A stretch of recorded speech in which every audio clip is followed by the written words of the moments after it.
આજે સરદાર સાહેબની જન્મ જયંતિ છે, તો આપણે એમાંથી શું શીખ્યા? ખાલી 5 કિલોમીટર દોડી લેવું એવું નહીં, પણ એકતાનો એકડો તમારે શીખવો હોય તો સરદાર સાહેબમાંથી શીખવો જોઈએ.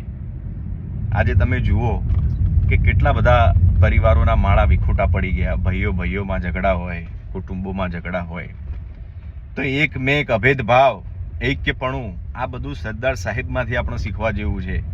એ સરદાર સાહેબ આપણો પરિવાર એક નહીં કરી શકતા, એમણે આખા ભારતના રજવાડાઓ નહીં કર્યા હતા. તો ખાલી આજના દિવસને સેલિબ્રેશન એ રીતે કરી, ફોટા મૂકીને એવું બધું નહીં, પણ તમે સંકલ્પ કરો કે આજના દિવસમાં તમે શું મેળવ્યું. બે આંખો કાલે બંધ થઈ જશે, એટલે કોઈ મન મોટાવ હોય તો આપણે મોટું મન રાખીને સામેથી માફી માગી લેવાની. મૂળ મુદ્દે એક થવાની વાત છે, પછી પરિવારમાં હોય, કોઈ પણ પ્રકારના સંબંધોમાં હોય.